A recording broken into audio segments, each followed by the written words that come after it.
Neville Goddard, Lesson 3, Thinking Fourth Dimensionally. There are two actual outlooks on the world possessed by every man, and the ancient storytellers were fully conscious of these two outlooks. They called the one the carnal mind, and the other the mind of Christ. We recognize these two centers of thought in the statement, "The natural man receiveth not the things of the Spirit of God, for they are foolishness unto him. Neither can he know them, because they are spiritually discerned."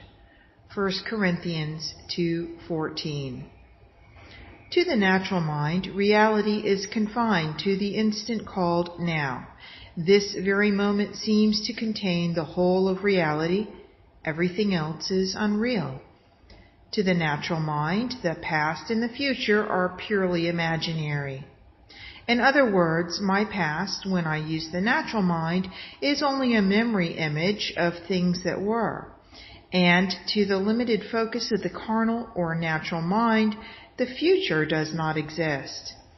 The natural mind does not believe that it could revisit the past and see it as something that is present, something that is objective and concrete to self. Neither does it believe that the future exists. To the Christ mind, the spiritual mind, which in our language we will call the fourth dimensional focus, the past, the present, and the future of the natural mind are a present whole.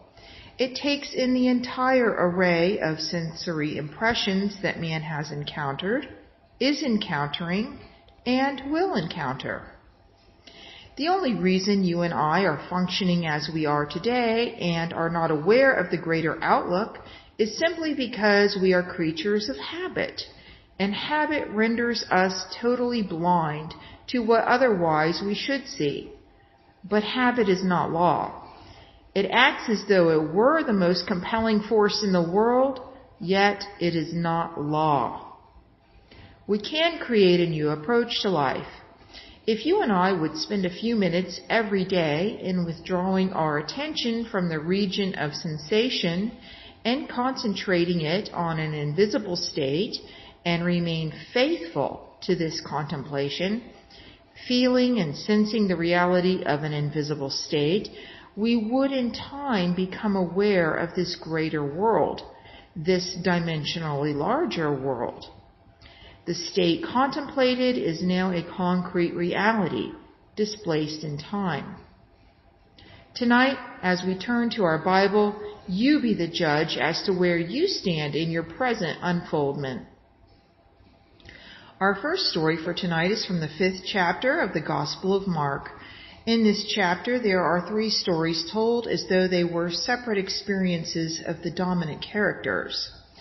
In the first story, we are told that Jesus came upon an insane man, a naked man, who lived in the cemetery and hid himself behind the tombs. This man appealed to Jesus not to cast out the devils that bedeviled him. But Jesus said unto him, "Come out of the man, thou unclean spirit." Mark 5:8. Thus Jesus cast out the devils, that they may now destroy themselves. And we find this man, for the first time, clothed and in his right mind, and seated at the feet of the Master. We will get the psychological sense of this chapter by changing the name of Jesus to that of enlightened reason, or fourth dimensional thinking. As we progress in this chapter, we are told that Jesus now comes upon the high priest, whose name is Jairus. And Jairus, the high priest of the synagogue, has a child who is dying. She is 12 years old, and he appeals to Jesus to come heal the child.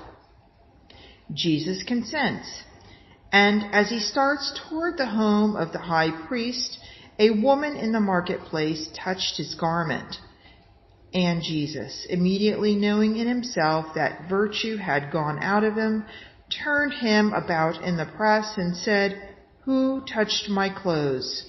Mark 5:30. The woman who was healed of an issue of blood that she had had for 12 years, confessed that she had touched him. And he said unto her, Daughter, thy faith hath made thee whole. Go in peace. Mark 5:34. As he continues toward the home, the high priest is told that the child is dead, and there is no need to go resurrect her. She is no longer asleep, but is now dead. As soon as Jesus heard the word that was spoken, he saith unto the ruler of the synagogue, Be ye not afraid, only believe. Mark 5:36. And when he was come in, he saith unto them, Why make ye this ado, and weep? The damsel is not dead, but sleepeth. Mark 5:39. With this entire crowd mocked and laughed, but Jesus, closing the doors against the mocking crowd, took with him into the household of Jairus his disciples and the father and mother of the dead child. They entered into the room where the damsel was lying. And he took the damsel by the hand and said unto her, Damsel, I say unto thee, arise. Mark 5:41. From this deep sleep she awoke and arose and walked, and the high priest and all the others were astonished. And he changed them straitly, that no man should know it. And he commanded that something should be given her to eat. Mark 5:43. You are this very night, as you are seated here, pictured in this 5th chapter of Mark. A cemetery is for one purpose. It is simply a record of the dead. Are you living in the dead past?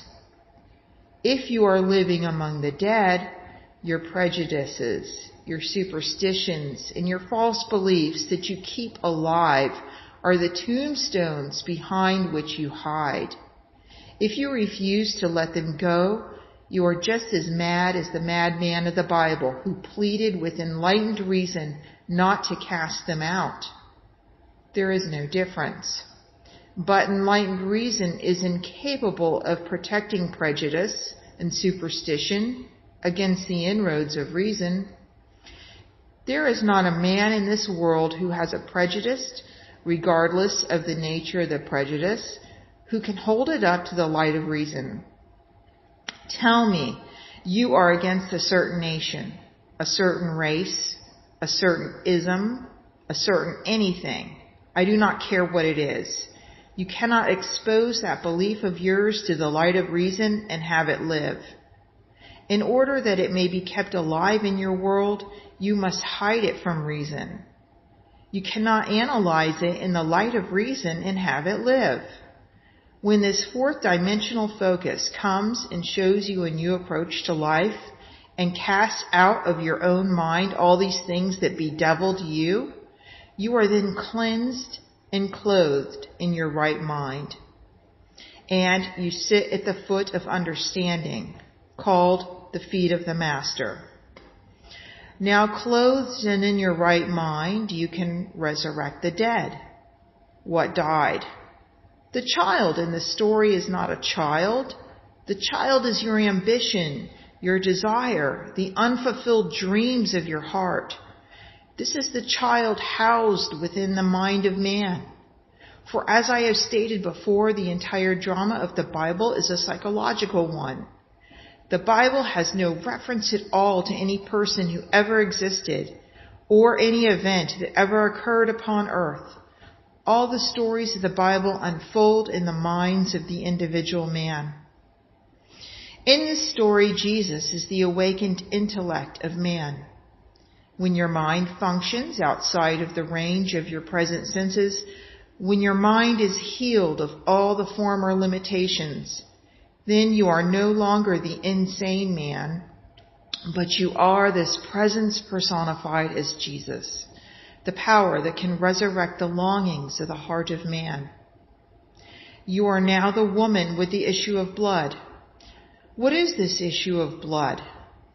A running womb is not a productive womb.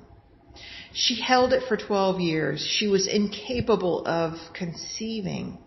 She could not give form to her longing because of the running of the issue of blood. You are told her faith closed it. As the womb closes, it can give form now to the seed or idea. As your mind is cleansed of your former concept of self, you assume you are what you want to be, and remaining faithful to this assumption, you give form to your assumption, or resurrect your child. You are the woman cleansed of the issue of blood, and you move towards the house of the dead child. The child, or state you desired, is now your fixed concept of yourself. But now, having assumed that I am what I formerly desired to be, I cannot continue desiring what I am conscious of being, so I do not discuss it. I talk to no one concerning what I am. It is so obvious to me that I am what I wanted to be that I walk as though I were. Walking as though I am what I formerly wanted to be, my world of limited focus does not see it and thinks I no longer desire it. The child is dead within their world, but I, who know the law, say, the child is not dead. The damsel is not dead. She but sleepeth. I now awaken her. I, by my assumption, awaken and make visible in my world what I assume. For assumptions, if sustained invariably, awaken what they affirm. I close the door. What door? The door of my senses. I simply shut out completely all that my senses reveal. I deny the evidence of my senses. I suspend the limited reason of the natural man, and I walk in the bold assertion that I am what my senses deny. With the door of my senses closed, what do I take into that disciplined state? I take no one into that state but the parents of the child and my disciples. I close the door against the mocking, laughing crowd. I no longer look for confirmation. I completely deny the evidence of my senses, which mock my assumption, and I do not discuss with others whether my assumption is possible or not. Who are the parents? We have discovered that the father, mother of all creation is man's I amness. Man's consciousness is God. I am conscious of the state. I am the father, mother of all my ideas, and my mind remains faithful to this new concept of self. My mind is disciplined. I take into that state the disciples, and I shut out of that state everything that would deny it. Now the child, unaided by a man, is resurrected. The condition which I desired and assumed that I had becomes objectified within my world and bears witness to the power of my assumption. You be the judge. I cannot judge you. You are either living now in the dead past, or you are living as the woman whose issue of blood has been staunched. Can you actually answer me if I ask you the question? Do you believe now that you, without the assistance of another, need only assume that you are what you want to be to make that assumption real within your world? Or do you believe that you must first fulfill a certain condition imposed upon you by the past, that you must be of a certain order or a certain something? I am not being critical of certain churches or groups, but there are those who believe that anyone outside of their church or group is not yet saved. I was born a Protestant. You talk to a Protestant, there is only one Christian, a Protestant. You talk to a Catholic, why, there is nothing in the world that is a Christian but a Catholic. You talk to a Jew, and the Christians are heathens, and the Jews are the chosen. You talk to a Mohammedan, Jews and Christians are the infidels. You talk to someone else, and all these are the untouchables. It does not matter to whom you talk. They are always the chosen ones. If you believe that you must be one of these in order to be saved, you are still an insane man hiding behind these superstitions and these prejudices of the past, and you are begging not to be cleansed. Some of you say to me, "Do not ask me to give up my belief in Jesus the man, or in Moses the man, or in Peter the man." When you ask me to give up my belief in these characters, you are asking too much. Leave me these beliefs because they comfort me. I can believe that they lived upon the earth and still follow your psychological interpretation of their stories. I say, come out of the dead past. Come out of that cemetery and walk, knowing that you and your Father are one, and your Father, whom men call God, is your own consciousness. That is the only creative law in the world. Of what are you conscious of being? Although you cannot see your objective with the limited focus of your three-dimensional mind, you are now that which you have assumed you are. Walk in that assumption and remain faithful to it.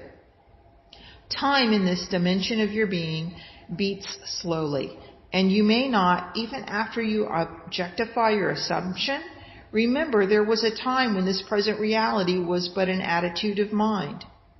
Because of the slowness of the beat of time here, you often fail to see the relationship between your inner nature and the outer world that bears witness to it. You be the judge of the position you now occupy in this 5th chapter of Mark. Are you resurrecting the dead child? Are you still in need of having that womb of your mind closed? Is it still running and therefore cannot be fertile? Are you now the insane man living in the dead past? Only you can be the judge and answer these questions. Now we turn to a story in the 5th chapter of the Gospel of John. This will show you how beautifully the ancient storytellers told of the two distinct outlooks on this world. One, the limited three-dimensional focus, and the other, the fourth-dimensional focus. The story tells of an impotent man who was quickly healed. Jesus comes to a place called Bethsaida, which by definition means the house of 5 porches. On these 5 porches, an unnumbered impotent folk, lame, blind, halt, withered, and others. Tradition had it that at certain seasons of the year, an angel would descend and disturb the pool which was near these 5 porches. As the angel disturbed the pool, the first one in was always healed, but only the first one, not the second. Jesus, seeing a man who was lame from his mother's womb, said to him, "Wilt thou be made whole?" John 5:6. The impotent man answered him, "Sir, I have no man, when the water is troubled, to put me into the pool. But while I am coming, another steppeth down before me." John 5:7. Jesus saith unto him, "Rise, take up thy bed and walk." John 5:8. And immediately the man was made whole, and he took up his bed and walked. And on the same day was the Sabbath. John 5:9. You read this story and you think some strange man who possessed miraculous power suddenly said to the lame man, "Rise and walk." I cannot repeat too often that the story, even when it introduces numberless individualities, takes place within the mind of the individual man. The pool is your consciousness. The angel is an idea called the messenger of God. Consciousness being God, when you have an idea, you are entertaining an angel. The minute you are conscious of a desire, your pool has been disturbed. Desire disturbs the mind of man. To want something is to be disturbed. The very moment you have an ambition or a clearly defined objective, the pool has been disturbed by the angel, which was the desire. You are told that the first one into the disturbed pool is always healed. My closest companions in this world, my wife and my little girl, are to me when I address them second. I must speak to my wife as you are. I must speak to anyone, no matter how close they are, as you are. And after that, the third person, he is. There is only one person in this world with whom I can use the first person present, and that is self. I am. Can be said only of myself. It cannot be said of another. Therefore, when I am conscious of some desire that I want to be, but seemingly am not, the pool being disturbed, who can get into that pool before me? I alone possess the power of the first person. I am that which I want to be. Except I believe I am what I want to be, I remain as I formerly was and die in that limitation. In this story, you need no man to put you into the pool, as your consciousness is disturbed by desire. All you need do is to assume you are already that which you formerly you wanted to be, and you are in it, and no man can get in before you. What man can get in before you when you become conscious of being that which you want to be? No one can be before you when you alone possess the power to say, I am. These are the two outlooks. You are now what your senses would deny. Are you bold enough to assume that you are already that which you want to be? If you dare assume you are already that which your reason and your senses now deny, then you are in the pool, and, unaided by a man, you too will rise and take your couch and walk. You are told it happened on the Sabbath. The Sabbath is only the mystical sense of stillness, when you are unconcerned, when you are not anxious, when you are not looking for results, knowing that signs follow and do not proceed. The Sabbath is the day of stillness, wherein there is no working. When you are not working to make it so, you are in the Sabbath. When you are not at all concerned about the opinion of others, when you walk as though you were, you cannot raise one finger to make it so you are in the Sabbath. I cannot be concerned as to how it will be, and still say I am conscious of being it. If I am conscious of being free, secure, healthy, and happy, I sustain these states of consciousness without effort or labor on my part. Therefore, I am in the Sabbath. And because it was the Sabbath, he rose and walked.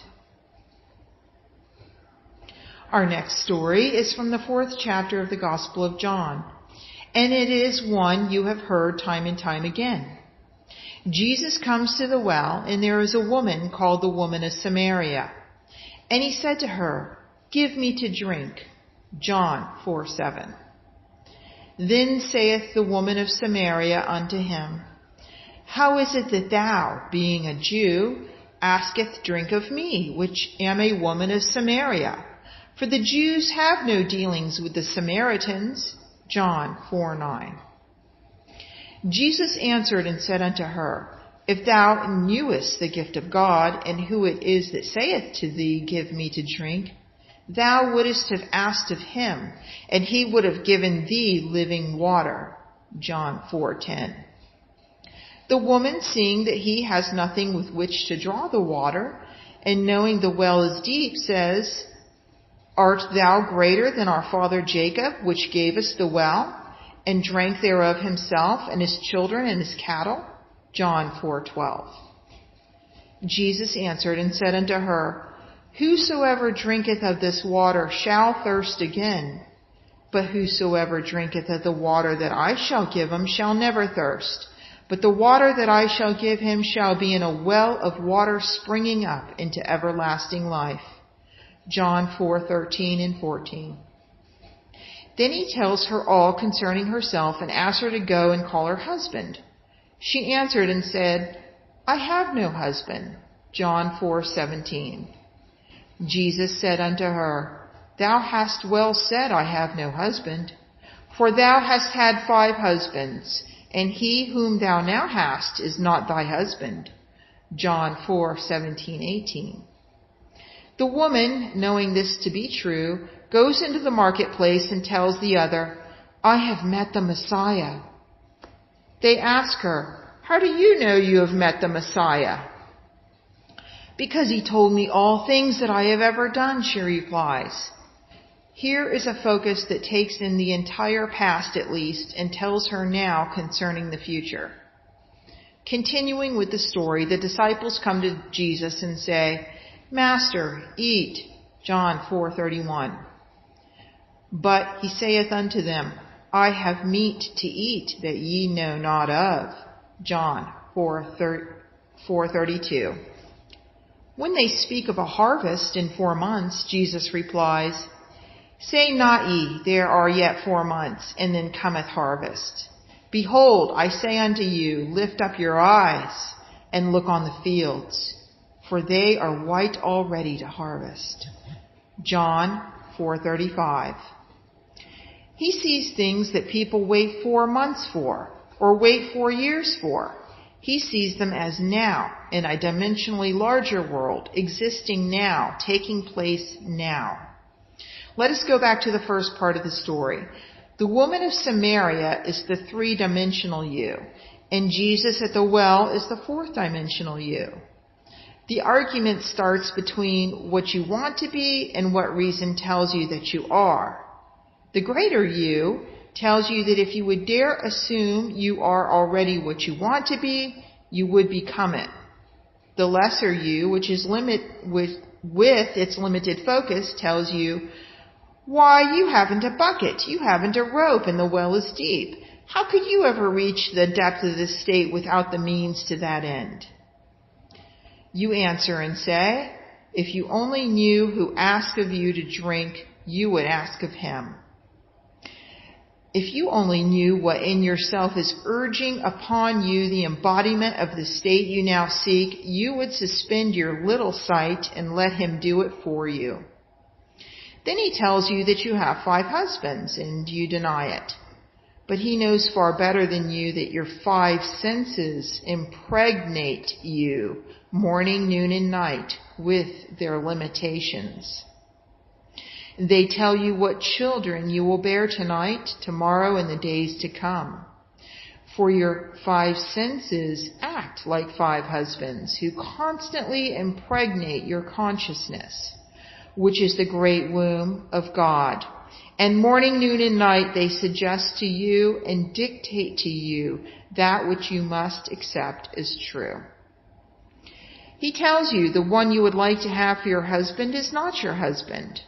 In other words, the 6th has not yet impregnated you.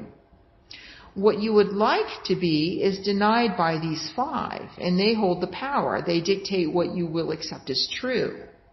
What you would like to accept has not yet penetrated your mind and impregnated your mind with its reality. He whom you call husband is not really your husband. You are not bearing his likeness. To bear his likeness is proof that you are his wife. At least you have known him intimately. You are not bearing the likeness of the 6th. You are only bearing the likeness of the 5. Then one turns to me and tells me all that I have ever known. I go back in my mind's eye, and reason tells me that all through my life I have always accepted the limitations of my senses. I have always looked upon them as fact, and morning, noon, and night I have borne witness to this acceptance. Reason tells me I have only known these 5 from the time I was born. Now, I would like to step outside the limitation of my senses, but I have not yet found within myself the courage to assume I am what these 5 would deny that I am. So here I remain, conscious of my task, but without the courage to step beyond the limitations of my senses, that which my reason denies. He tells these, I have meat ye know not of. I am the bread that droppeth down from heaven. I am the wine. I know what I want to be, and because I am that bread, I feast upon it. I assume that I am, and instead of feasting upon the fact that I am in this room talking to you and you are listening to me, and that I am in Los Angeles, I feast upon the fact that I am elsewhere, and I walk here as though I were elsewhere. And gradually, I become what I feast upon. Let me give you 2 personal stories. When I was a boy, I lived in a very limited environment in a little island called Barbados. Feed for animals was very, very scarce and very expensive because we had to import it. I am one of a family of 10 children, and my grandmother lived with us, making us 13 at the table. Time and again, I can remember my mother saying to the cook in the early part of the week, I want you to put away 3 ducks for Sunday's dinner. This meant that she would take from the flock in the yard 3 ducks and coop them up in a very small cage and feed them, stuff them morning, noon, and night with corn and all the things she wanted the ducks to feast upon. This was an entirely different diet from what we regularly fed the ducks because we kept those birds alive by feeding them fish. We kept them alive and fat on fish because fish were very cheap and plentiful. But you could not eat a bird that fed upon fish, not as you and I like a bird. The cook would take 3 ducks, put them in a cage, and for 7 days stuff them with corn, sour milk, and all the things we wanted to taste in the birds. Then when they were killed and served for dinner 7 days later, they were luscious, milk-fed, corn-fed birds. But occasionally the cook forgot to put away the birds, and my father, knowing we were having ducks and believing that she had carried out the command, did not send anything else for dinner. And 3 fish came to the table. You could not touch those birds, for they were so much the embodiment of what they fed upon. Man is a psychological being, a thinker. It is not what he feeds upon physically, but what he feeds upon mentally that he becomes. We become the embodiment of that which we mentally feed upon. Now, those ducks could not be fed corn in the morning and fish in the afternoon and something else at night. It had to be a complete change of diet. In our case, we cannot have a little bit of meditation in the morning, curse at noon, and do something else in the evening. We have to go on a mental diet. For a week, we must completely change our mental food. Whatsoever things are true, whatsoever things are honest, whatsoever things are just, whatsoever things are pure, whatsoever things are of good report, if there be any virtue, if there be any praise, think on these things. Philippians 4:8. As a man thinketh in his heart, so is he. If I could now single out the kind of mental food I want to express within my world and feast upon it, I would become it. Let me tell you why I'm doing what I am doing today. It was back in 1933 in the city of New York, and my old friend Abdullah, with whom I studied Hebrew for 5 years, was really the beginning of the eating of all my superstitions. When I went to him, I was filled with superstitions. I could not eat meat. I could not eat fish. I could not eat chicken. I could not eat any of these things that were living in the world. I did not drink. I did not smoke. And I was making a tremendous effort to live a celibate life. Abdullah said to me, I am not going to tell you you are crazy, Neville, but you are, you know. All these things are stupid. But I could not believe they were stupid. In November of 1933, I bade goodbye to my parents in the city of New York as they sailed for Barbados. I had been in this country for 12 years with no desire to see Barbados. I was not successful, and I was ashamed to go home to successful members of my family. After 12 years in America, I was a failure in my own eyes. I was in the theater, and I made money one year, and I spent it the next month. I was not what I would call by their standards, nor mine, a successful person. Mind you, when I said goodbye to my parents in November, I had no desire to go to Barbados. The ship pulled out, and as I came up the street, something possessed me with a desire to go to Barbados. It was the year 1933. I was unemployed. I had no place to go except a little room on 75th Street. I went straight to my old friend Abdullah and said to him, Ab, the strangest feeling is possessing me. For the first time in 12 years, I want to go to Barbados. If you want to go, Neville, you have gone, he replied. That was very strange language to me. I am in New York City on 72nd Street, and he tells me I have gone to Barbados. I said to him, What do you mean I have gone, Abdullah? He said, Do you really want to go? I said, Yes. He then said to me, As you walk through this door now, you are not walking on 72nd Street.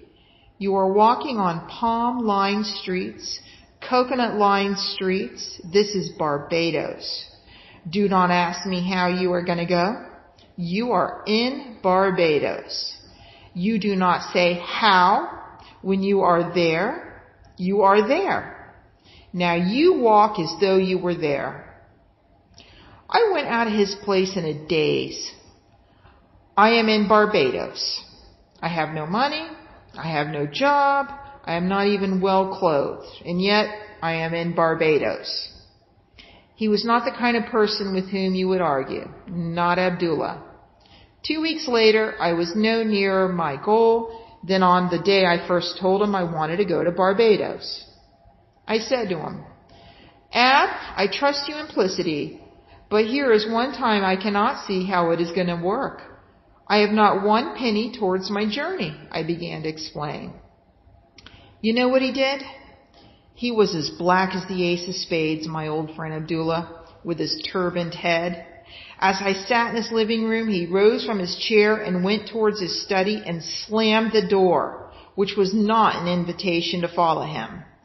As he went through the door, he said to me, I have said all that I have to say. On the 3rd of December, I stood before Abdullah and told him again I was no nearer my trip.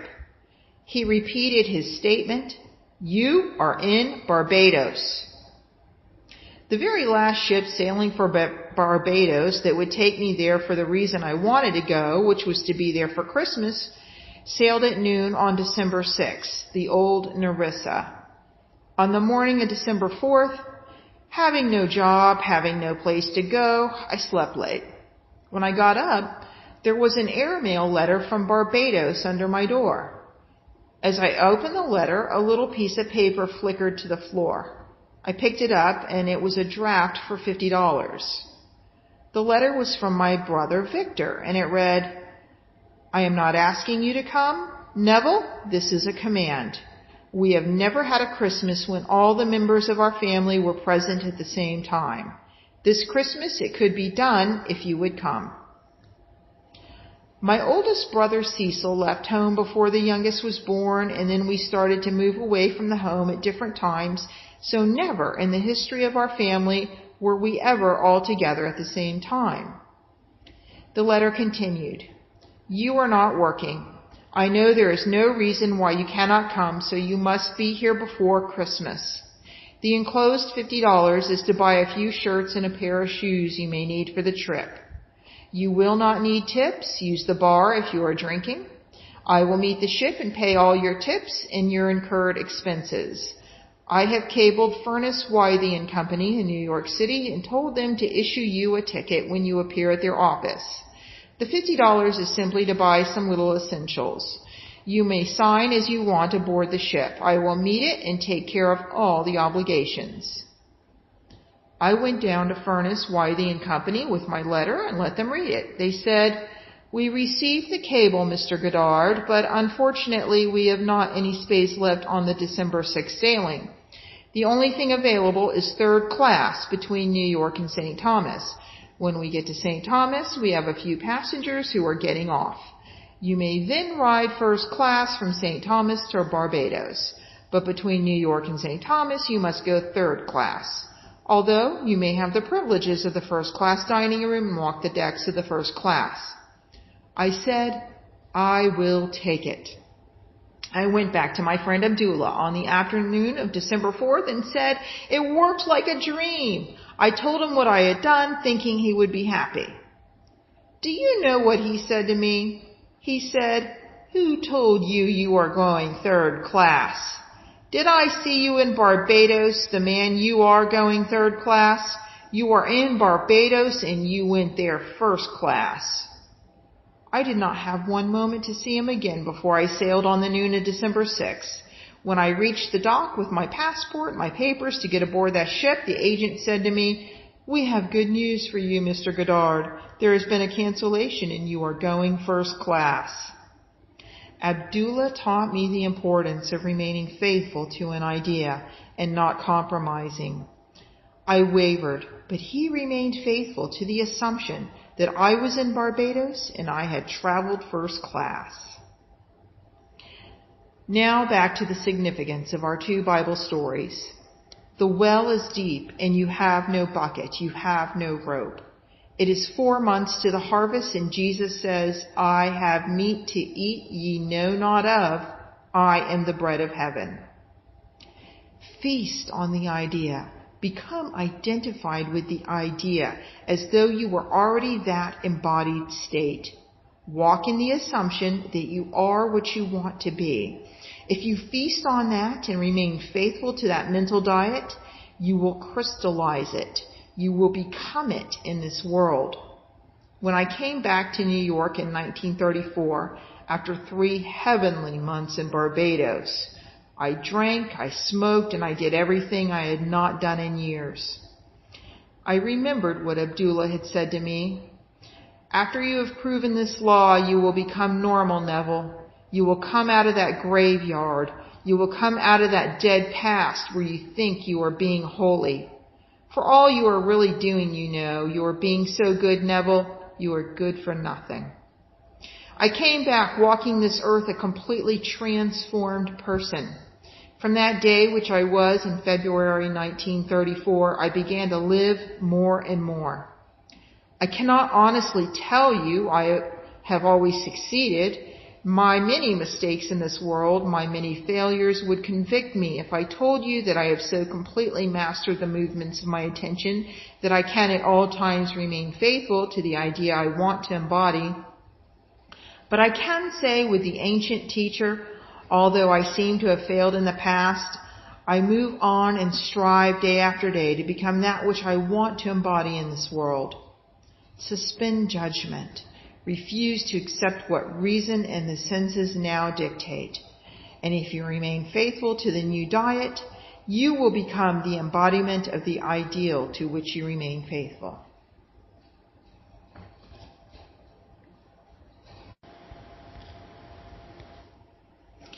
If there is one place in the world that is unlike my little island of Barbados, it is New York City. In Barbados, the tallest building is 3 stories, and the streets are lined with palm trees and coconut trees and all sorts of tropical things. In New York City, you must go to a park to find a tree. Yet I had to walk the streets in New York as though I walked the streets of Barbados. To one's imagination, all things are possible.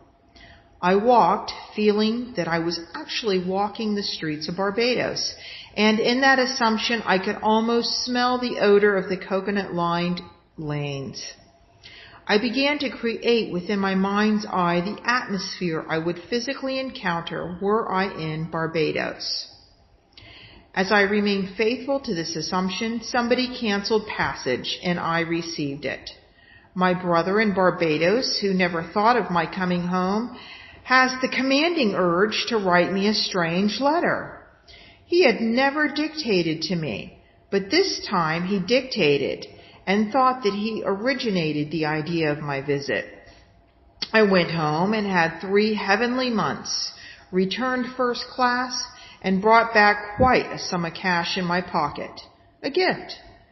My trip, had I paid for it, would have been $3,000, yet I did it without a nickel in my pocket. I have ways ye know not of. My ways are past finding out.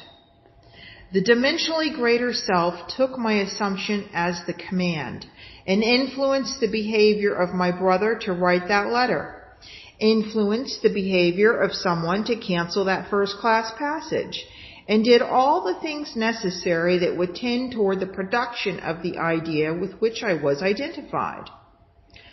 I was identified with the feeling of being there.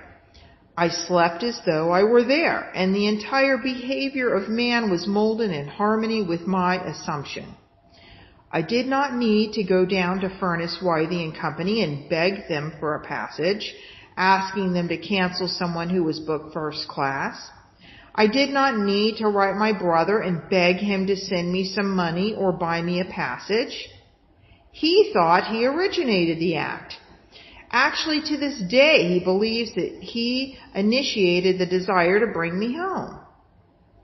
My old friend Abdullah simply said to me, "You are in Barbados, Neville. You want to be there? Wherever you want to be, there you are. Live as though you are, and that you shall be." These are the 2 outlooks on the world possessed by every man. I do not care who you are. Every child born of woman, regardless of race, nation, or creed, possesses 2 distinct outlooks on the world. You are either the natural man who receiveth not the things of the Spirit of God, because to you in the natural focus they are foolishness unto you, or you are the spiritual man who perceiveth things outside of the limitations of your senses, because all things are now realities in a dimensionally larger world. There is no need to wait 4 months to harvest. You are either the woman of Samaria or Jesus at the well. You are the man waiting on the 5 porches for the disturbance and someone to push him in, or you are the one who can command yourself to rise and walk in spite of others who wait. Are you the man behind the tombstones in the cemetery waiting and begging not to be clean because you do not want to be cleansed of your prejudices? One of the most difficult things for man to give up is his superstitions, his prejudice. He holds on to these as though they were the treasure of treasures. When you do become cleansed and you are free, then the womb, your own mind, is automatically healed. It becomes the prepared ground where seeds, your desires, can take root and grow into manifestation. The child you now bear in your heart is your present objective. Your present longing is a child, that is as though it were sick. If you assume you are now what you would like to be, the child for a moment becomes dead because there is no disturbance anymore. You cannot be disturbed when you feel you are what you want to be, because if you feel you are what you wanted to be, you are satisfied in that assumption. To others who judge superficially, you seem no longer to desire. To them, the desire, or damsel, is dead. They think you've lost your ambition because you no longer discuss your secret ambition. You have completely adjusted yourself to the idea. You have assumed that you are what you want to be. You know, she is not dead, she but sleepeth. I go to awaken her. I walk in the assumption that I am, and as I walk, I quietly awaken her. Then when she awakens, I will do the normal natural thing. I will give her to eat. I will not brag about it and tell others. I simply go and tell no man. I feed this state I now like with my attention. I keep it alive within my world by becoming attentive to it. Things that I am not attentive to fade and wither within my world, regardless of what they are. They are not just born and then remain unfed. I give them birth by reason of the fact that I became conscious of being them. When I embody them within my world, that is not the end, that is the beginning. Now I am a mother who must keep alive this state by being attentive to it. The day I am not attentive, I have withdrawn my milk from it, and it fades from my world, as I become attentive to something else in my world. You can either be attentive to the limitations and feed these, and make them mountains, or you can be attentive to your desires. But to become attentive, you must assume you are already that which you wanted to be. Although today we speak of a third dimensional and a fourth dimensional focus, do not think for one moment these ancient teachers were not fully conscious of these two distinct centers of thought within the minds of all men. They personified these two, and they try to show man that the only thing which robs him of the man he could be is habit. Although it is not law, every psychologist will tell you that habit is the most inhibiting force in the world. It completely restricts man and binds him and makes him totally blind to what otherwise he should be. Begin now to mentally see and feel yourself as that which you want to be, and feast upon that sensation morning, noon, and night. I have scoured the Bible for a time interval that is longer than 3 days, and I have not found it. Jesus answered and said unto them, Destroy this temple, and in 3 days I will raise it up. John 2:19. Prepare you victuals, for within 3 days ye shall pass over this Jordan to go in to possess the land, which the Lord your God giveth you to possess it. Joshua 1:11. If I could completely saturate my mind with one sensation and walk as though it were already a fact, I am promised, and I cannot find any denial of it in this great book, that I do not need more than a 3-day diet if I remain faithful to it. But I must be honest about it. If I change my diet in the course of the day, I extend the time interval. You ask me, but how do I know about the interval? You yourself determine the interval. We have today in our modern world a little word which confuses most of us. I know it confused me until I dug deeper. The word is action. Action is supposed to be the most fundamental thing in the world. It is not an atom, it is more fundamental. It is not a part of an atom like an electron. It is more fundamental than that. They call it the fourth dimensional unit. The most fundamental thing in the world is action. You ask, what is action? Our physicists tell us that it is energy multiplied by time. We become more confused and say, energy multiplied by time? What does that mean? They answer, there is no response to a stimulus, no matter how intense the stimulus, unless it endures for a certain length of time. There must be a minimum endurance to the stimulus, or there is no response. On the other hand, there is no response to time unless there is a minimum degree of intensity. Today, the most fundamental thing in the world is called action, or simply energy multiplied by time. The Bible gives it as 3 days. The duration is 3 days for response in this world. If I would now assume I am what I want to be, and if I am faithful to it and walk as though I were, the very longest stretch given for its realization is 3 days.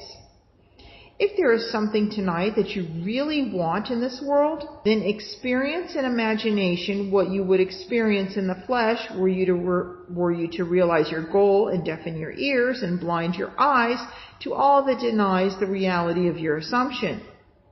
If you do this, you would be able to tell me before I leave the city of Los Angeles that you have realized what was only a wish when you came here. It will be my joy to rejoice with you in the knowledge that the child which was seemingly dead is now alive. This damsel really was not dead, she was only asleep. You fed her in this silence because you have meat no one else knows of. You gave her food, and she became a resurrected living reality within your world. Then you can share your joy with me, and I can rejoice in your joy. The purpose of these lessons is to remind you of the law of your own being, the law of consciousness. You are that law. You were only unconscious of its operation. You fed and kept alive the things you did not wish to express within this world. Take my challenge and put this philosophy to the test. If it does not work, you should not use it as a comforter. If it is not true, you must completely discard it. I know it is true. You will not know it until you either try to prove it or disprove it. Too many of us have joined isms, and we are afraid to put them to the test because we feel we might fail. And then where are we? Not really wanting to know the truth concerning it, we hesitate to be bold enough to put it to the test. You say, I know it would work in some other way. I do not really want to test it. While I have not yet disproved it, I can still be comforted by it. Now, do not fool yourself. Do not think for 1 second that you are wise. Prove or disprove this law. I know that if you attempt to disprove it, you will prove it, and I will be the richer for your proving it. Not in dollars, not in things, but because you became the living fruit of what I believed I am teaching in this world. It is far better to have you a successful, satisfied person after 5 days of instruction than to have you go out dissatisfied. I hope you will be bold enough to challenge this instruction and either prove or disprove it. Now, before we go into the silent period, I shall briefly explain the technique again. We have 2 techniques in applying this law. Everyone here must now know exactly what he wants. You must know that if you do not get it tonight, you will still be as desirous tomorrow concerning this objective. When you know exactly what you want, construct in your mind's eye a single, simple event which implies fulfillment of your desire. An event wherein self predominates. Instead of sitting back and looking at yourself as though you were on the screen, you be the actor in the drama. Restrict the event to one single action. If you're going to shake a hand because that implies fulfillment of your desire, then do that and that only. Do not shake hands and then wander off in your imagination to a dinner party or to some other place. Restrict your action to simply shaking hands and do it over and over again until that handshake takes on the solidity and the distinctness of reality. If you feel you cannot remain faithful to an action, I want you now to define your objective and then condense the idea, which is your desire, into a single phrase. A phrase which implies fulfillment of your desire. Some phrase such as, isn't it wonderful? Or if I felt thankful because I thought someone was instrumental in bringing my desire to pass, I could say, thank you, and repeat it with feeling over and over again like a lullaby until my mind was dominated by this single sensation of thankfulness. We will now sit quietly in these chairs with the idea, which implies fulfillment of our desire, condensed to a single phrase or to a single act. We will relax and immobilize our physical bodies. Then let us experience in imagination the sensation which our condensed phrase or action affirms. If you imagine yourself shaking another person's hand, do not use your physical hand. Let it remain immobilized. But imagine that housed within your hand is a more subtle, more real hand which can be extracted in your imagination. Put your imaginary hand into the imaginary hand of your friend who stands before you and feel the handshake. Keep your physical body immobilized, even though you become mentally active in what you are now about to do. Now we will go into the silence. End of Neville Goddard, Lesson 3.